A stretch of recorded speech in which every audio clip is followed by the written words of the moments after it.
October 25, 1957, 10:15 a.m. Park Sheraton Hotel, Manhattan.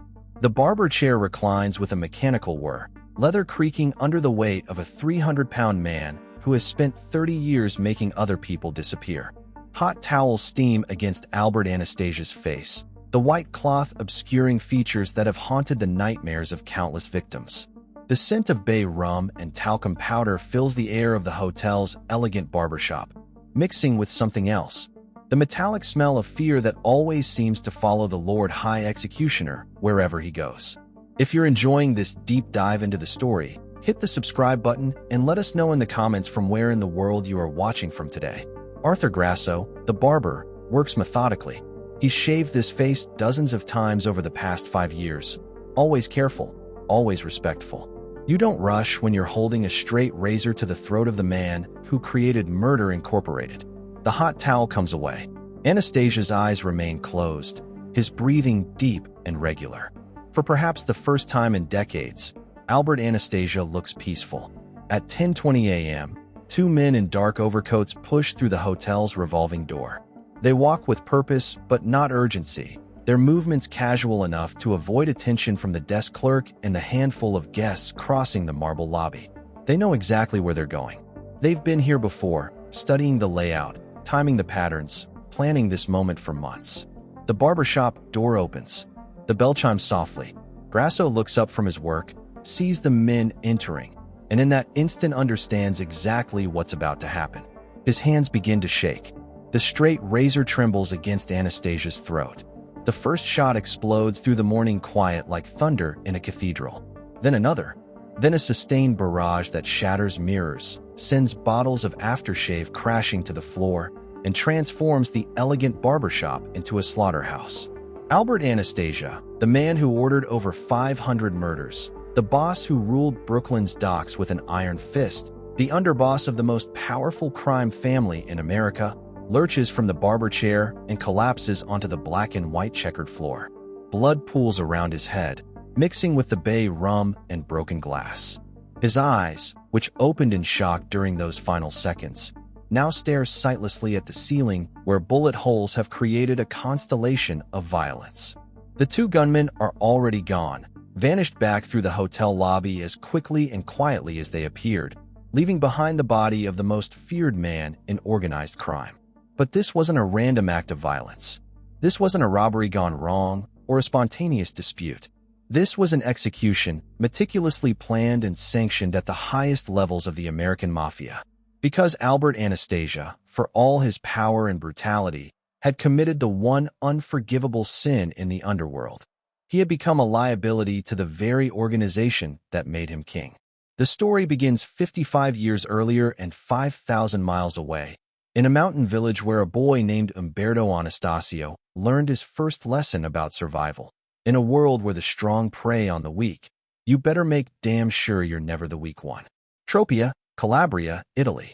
1902. The village clings to the cliffs above the Tyrrhenian Sea like a cluster of barnacles, its ancient stone buildings weathered by centuries of salt spray and Mediterranean sun.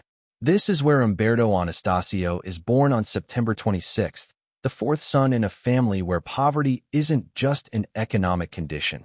It's a generational curse that passes from father to son like a blood disease. His father works the docks when ships come, which isn't often. His mother takes in washing, her hands raw from lye soap and constant scrubbing. There are 8 children crammed into 3 rooms, sleeping 4 to a bed, surviving on bread and whatever vegetables they can grow in the rocky soil behind their house. But even in this desperate poverty, young Umberto stands out. Not because he's bigger or stronger than his brothers, though he will be both eventually, but because of something in his eyes, a cold calculation that shouldn't exist in a 5-year-old child. He watches the other children play, but he doesn't join them. He studies them instead, learning who leads and who follows, who fights and who runs, who can be trusted and who will betray you for a piece of bread.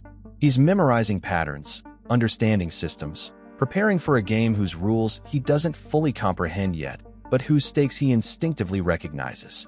By age 10, Umberto has established himself as the leader of the village children through a combination of intelligence and ruthless pragmatism. When disputes arise, he he settles them with swift violence that leaves no room for appeal. When someone challenges his authority, they're found the next morning with a black eye or a split lip, never remembering exactly how it happened, but understanding perfectly that it will happen again if they step out of line. His brothers fear him. His parents pretend not to notice the way other families cross the street when they see him coming. The local priest delivers sermons about the devil walking among us, speaking in generalities, but glancing repeatedly at the Anastasia family pew where Umberto sits, perfectly still, staring back without blinking. In 1917, at age 15, Umberto Anastasia makes a decision that will define the rest of his life and eventually lead him to that barber chair in Manhattan 40 years later. He's going to America. Not legally. The family has no money for proper immigration, no connections, no legitimate opportunities. He's going to stow away on a cargo ship, hide in the hold like a rat, and gamble his life on the chance that America will offer him something Calabria never can: the opportunity to be the predator instead of the prey. The ship that carries him across the Atlantic is the SS Madonna, a rust bucket cargo hauler that makes the crossing in 18 days of storms and seasickness. Umberto hides among the grain sacks and machinery, surviving on stolen food and rainwater collected in empty cans. When the ship docks in Brooklyn on a gray March morning in 1918, he slips over the side like a shadow and disappears into the teeming immigrant neighborhoods of South Brooklyn. America in 1918 is a country transforming itself through violence and opportunity. The Great War is ending, Prohibition is coming, and the various ethnic gangs that control the waterfronts and neighborhood rackets are consolidating power in ways that will reshape organized crime forever. It's the perfect moment for an ambitious young man with no scruples and nothing to lose. Umberto becomes Albert almost immediately. The name change isn't about assimilation, it's about reinvention. Umberto Anastasia was a peasant boy from a mountain village. Albert Anastasia sounds like someone who might own things, who might command respect, who might be feared rather than pitted. He finds work on the Brooklyn docks, not the legitimate work that Italian immigrants usually took, but the shadow work that exists in the margins between legal and illegal. He runs messages for bookmakers, collects debts for loan sharks, and occasionally makes people who cause problems disappear for varying periods of time, sometimes permanently. The docks in 1918 are controlled by the White Hand Gang, an Irish organization that has dominated Brooklyn's waterfront for 2 decades through a combination of political connections and savage violence. But the White Hand is aging, growing complacent, and they're about to face competition from younger, hungrier, and infinitely more ruthless operators. Albert Anastasia is 18 years old when he commits his first murder in America. The victim is longshoreman named Patrick Murphy, a White Hand enforcer who made the mistake of demanding tribute from Italian dock workers without understanding the shifting balance of power in the neighborhood. Murphy thought he was shaking down a bunch of fresh-off-the-boat immigrants who would pay up and keep quiet. He didn't realize he was threatening people under the protection of Albert Anastasia, who had spent the past year carefully building a network of loyalty among the Italian workers. The murder happens on a foggy November night in 1920 in a warehouse near the Gowanus Canal. Murphy arrives expecting to collect money. Instead, he finds Albert waiting for him with a crowbar and a lesson in the new economics of Brooklyn crime. When Murphy's body is found 3 days later, floating face down in the canal with his skull caved in, the message is clear to everyone who matters. The rules have changed. The White Hand tries to retaliate, but they're fighting yesterday's war with yesterday's tactics. Albert has been studying them for 2 years, learning their patterns, identifying their weaknesses, and when the war begins in earnest, he's ready. Over the next 18 months, 7 White Hand members turn up dead in various locations around Brooklyn. Each killing is more brutal than the last. Each one signed with Albert's particular style of overkill that serves both practical and psychological purposes. By 1922, the White Hand Gang is extinct, and Albert Anastasia, now 20 years old, controls significant portions of the Brooklyn waterfront. But he's smart enough to recognize that controlling territory is meaningless unless you can protect it, and protection requires connections to power structures that extend far beyond the neighborhood level. This is when he comes to the attention of Giuseppe "Joe the Boss" Masuria, one of the most powerful mafia leaders in New York and a man who recognizes talent when he sees it. Masuria has been watching the young Calabrian who destroyed the White Hand Gang, and he likes what he sees. Not just the violence. Anyone can be violent, but the intelligence behind the violence, the strategic thinking that turns brutality into power. The meeting takes place in a restaurant in Little Italy, a formal introduction arranged through intermediaries and conducted according to protocols that date back centuries. Masuria, a short, fat man who dresses like a banker and kills like a butcher, sits across from Albert and asks a single question. What do you want? Albert's answer reveals everything about his character and his ambition. I want to be necessary. Not rich, though he will become rich. Not famous, though he will become infamous. Necessary, because necessary people can't be discarded. Necessary people survive when others fall. Necessary people write the rules instead of following them. Masuria understands. He makes Albert a formal member of his organization, and more importantly, he gives him the one thing that every successful criminal needs: permission to operate at a higher level. Under Masuria's protection, Albert can expand his operations beyond the docks, move into different neighborhoods, and begin building the empire that will eventually make him one of the most powerful men in American organized crime. But even as Albert is rising through Masuria's organization, he's watching and learning and preparing for the day when Joe the boss will no longer be necessary. Because in Albert Anastasia's world, loyalty is always temporary, power is always provisional, and the only way to guarantee your survival is to make sure everyone else fears you more than they trust you. This philosophy will serve him well during the coming decade, as Prohibition transforms organized crime from a collection of neighborhood gangs into a national industry worth hundreds of millions of dollars. It will help him survive the Castellammarese War, the bloody conflict that will reshape the American mafia and establish the five-family structure that still exists today. But ultimately, this same philosophy, the idea that fear is more reliable than trust, will be what gets him killed in that barber chair in 1957. Because Albert Anastasia will learn too late that in a world built on violence, the man who inspires the most fear is also the man with the biggest target on his back. If you find this story engaging, please take a moment to subscribe and enable notifications. It helps us continue producing in-depth content like this. The transformation of Albert Anastasia from dock enforcer to underworld royalty begins with betrayal, which is fitting because his entire career will be built on the understanding that loyalty is a luxury only the weak can afford. April 15, 1931. Nuova Villa Tamaro, a restaurant in Coney Island where checkered tablecloths and the smell of garlic and olive oil create an atmosphere of old-world charm that completely masks the deadly business being conducted in the back room. Giuseppe Joe the boss, Masuria sits at his usual table, playing cards and enjoying what he doesn't know will be his last meal. Across from him sits Charlie Lucky Luciano, Masuria's lieutenant and the man who will soon reshape American organized crime into a streamlined, business-like enterprise that operates more like a corporation than a collection of street gangs. But first, Lucky has to remove the old bosses who represent the traditional ways, and that means Joe Masuria has to die. Albert Anastasia isn't in the restaurant when the shooting starts.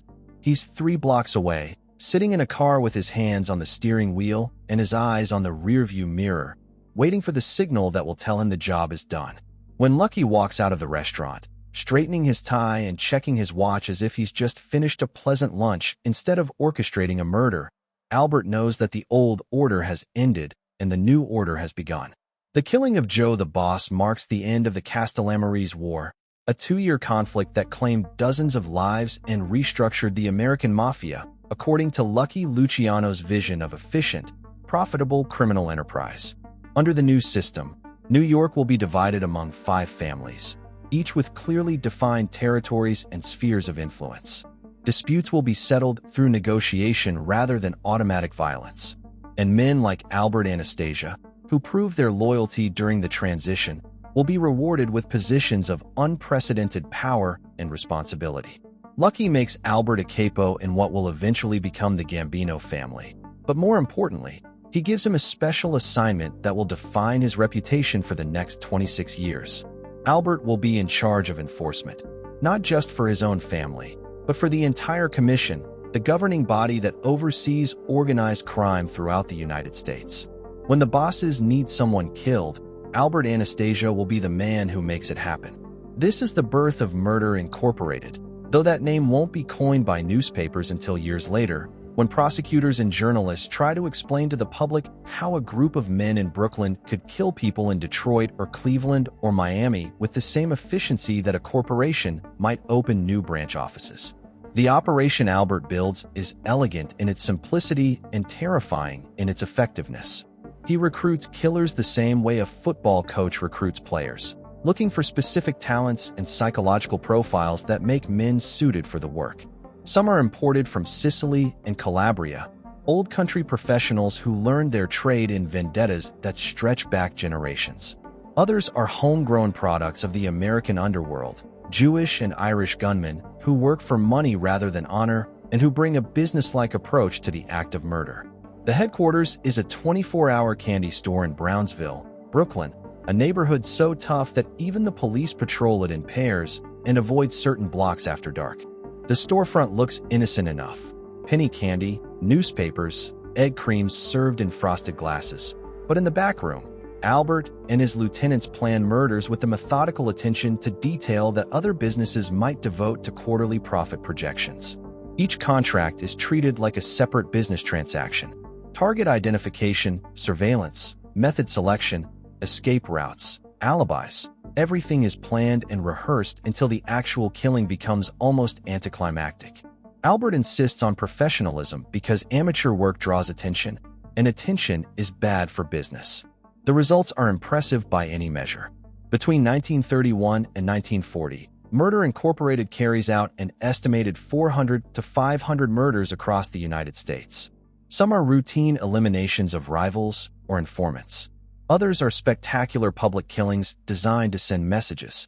All of them bear Albert's signature attention to detail and his understanding that the fear of death is often more useful than death itself.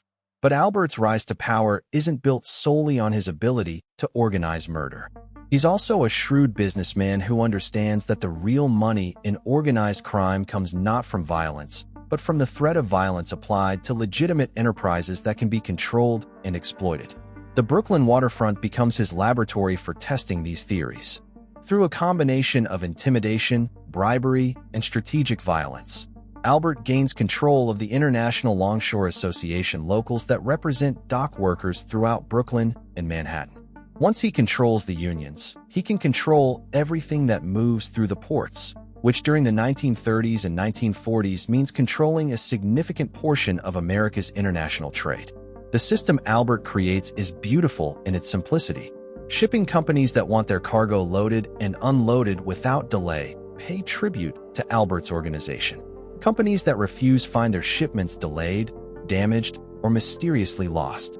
Dock workers who complain about working conditions or try to organize independent unions have accidents, sometimes fatal ones. And Albert, sitting in his office overlooking the harbor, collects a percentage of every transaction that takes place on his waterfront. By 1940, federal investigators estimate that Albert's dock rackets generate over $20 million a year in revenue, and that's in Depression-era dollars when $20 million could buy a small city. He's also collecting tribute from gambling operations, loan sharking rings, and labor rackets throughout Brooklyn and Queens. He owns restaurants, construction companies, and trucking firms that serve as both legitimate businesses and fronts for criminal activity. More importantly, he's established himself as an indispensable part of the Commission's power structure. When the bosses in Chicago need someone eliminated, they call Albert. When the families in Philadelphia or Detroit have problems that require permanent solutions, Albert provides them.